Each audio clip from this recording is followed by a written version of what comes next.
Here's the paradox. The people who insist they don't have needs in relationship are usually the ones driven by them the most. Because when you deny a need, it doesn't disappear, it trains your system to expect distance. And over time, even the closest moments stop feeling close. Today, I want to talk about something most people try to avoid, minimize, or even deny: needs. Because every single one of us has them in relationship. And the way we perceive those needs, how we respond to them, determines the emotional states we're practicing over and over. Here's the thing. A lot of people walk around saying, I don't need anything from anyone. I'm good on my own. Sounds strong on the surface, independent. But what's really being trained there? That outlook that you shouldn't have needs usually comes with an emotional state of guardedness. And when guardedness is practiced enough, it becomes the default inner state.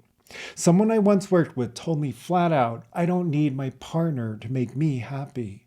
And technically that was true. Happiness is trained internally. But the unspoken belief behind their words was, if I admit I have needs, I'll look weak. I'll lose control. That outlook wasn't training happiness, it was training distance. So here's the first shift. Having needs doesn't make you weak. Pretending you don't have them trains isolation. So let's break this down. A need in relationship isn't about control. It's not you have to do X or I'll fall apart. A need is recognition that certain dynamics help your nervous system align, stabilize, and thrive. Think about it this way. Your body needs oxygen. That doesn't mean you're weak for breathing. It means you're alive. Relational needs work the same way. You might need respect in how you're spoken to. You might need honesty to trust. You might need physical touch or consistent follow through. These aren't flaws, they're signals. Now here's where training comes in. When you deny those needs, the emotional state being reinforced is self-neglect. When you own them clearly without demand, you're training alignment. Most conflict in a relationship doesn't come from the need itself. It comes from how people avoid owning it.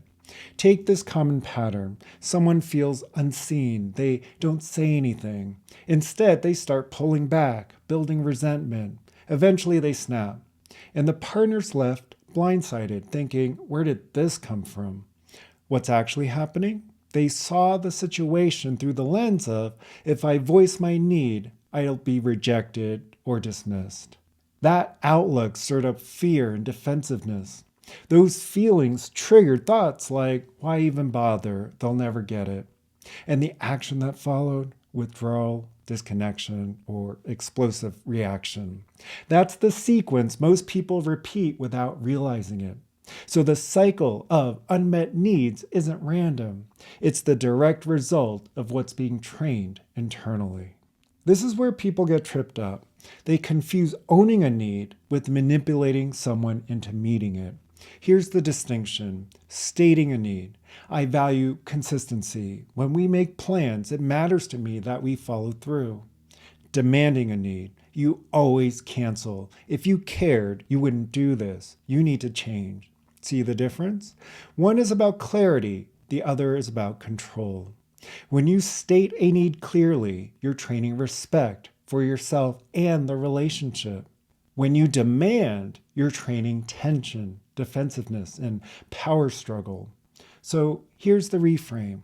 Clarity is powerful, control is destructive. Sometimes people say, I'll just work on myself so I don't need anything. And that sounds noble, but it's impossible. Because here's what the nervous system does. It adapts to patterns of safety and connection. When those needs aren't acknowledged, your system doesn't stop needing. It just trains around lack. I'll give you an example. Someone avoids stating their need for affection. Instead of asking, they convince themselves it doesn't matter. Over time, their nervous system normalizes distance. And now their baseline emotional state and relationship is dullness, flatness, or disconnection. They didn't eliminate the need, they just trained themselves to expect less. The truth is, your system will always adapt. The only question is, what are you training it to adapt to? Here's the part people often miss. Needs aren't just about comfort, they're about growth. When you voice a need with clarity, you're not just asking the other person to step up. You're training your own nervous system to operate in alignment with respect, worth, and courage. Think about it. It takes courage to say, "This matters to me." It takes respect to say it without control. It takes commitment to stay steady even if the other person doesn't respond the way you'd like. So every time you own a need clearly, you're not just shaping the relationship, you're shaping yourself. If this is landing, hit subscribe. I drop videos each week to help you train your inner world with structure and clarity. Let's talk about the cost of denying needs. When you pretend you don't have them, you train suppression. Suppression trains tension, and tension leaks into every interaction. Maybe you notice it in small ways. Irritation in your tone, passive-aggressive comments, feeling heavy around your partner even when nothing's wrong.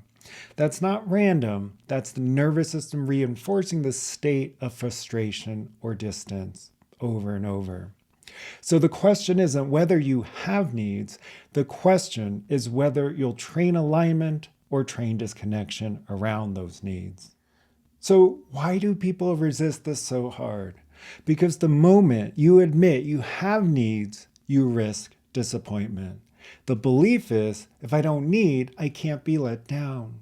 But what emotional state does that belief train? Fear.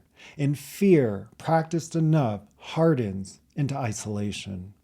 One client told me, "I'd rather stay alone than risk needing someone and not getting it." And the result? They weren't avoiding pain, they were training loneliness. So here's the deeper truth. The cost of denying needs is always higher than the risk of voicing them. Think about needs not as vulnerabilities, but as training opportunities. Each time you own one clearly, you're practicing states like respect, courage, alignment, stability. And each time you avoid them, you're practicing states like fear, guardedness, frustration, resentment. So the choice isn't about whether to have needs, it's about which states you want to train around them. If you're hearing this and thinking, "This sounds like me," you're not broken. You've just been training a pattern that no longer serves, and that can change. So let's keep this simple. Step 1, notice the outlook. Ask, what story am I running right now about my needs? Step 2, track what that story stirs up. Guardedness, fear, distance. Step 3, redirect to the state you want to train instead. Respect, courage, stability. And then speak the need from that state. Not as a demand, not as a manipulation, but as clarity. This isn't about perfection, it's about practice. So here's my question for you. What emotional state are you practicing over and over without even realizing it when it comes to your needs and relationship? Because that state, that's what your nervous system is learning every single day. In a strong relationship, both people are owning needs clearly, not from demand, not from blame, but from alignment. I need respect in how we disagree. I need honesty even when it's uncomfortable. I need affection not once in a while, but consistently. When spoken from clarity, these statements don't trap anyone. They free the relationship to train states of respect, trust, and vitality. And over time, the relationship itself becomes a practice ground, not a place of avoidance, not a place of fear, but a place where both nervous systems grow stronger, steadier, and more resilient. If you're ready to stop managing symptoms and start training a steady, resilient inner state, I've built a system for that. It integrates perception, emotion, and nervous system. So you don't just understand your patterns, you actually shift them. The link's below. I also share practices weekly on Instagram at Mike1Coaching. And if you want more depth, you can join the newsletter below. Thanks for watching. I'll see you in the next video. Remember, everyone has needs in a relationship. The only question is, what state are you training and how you own them?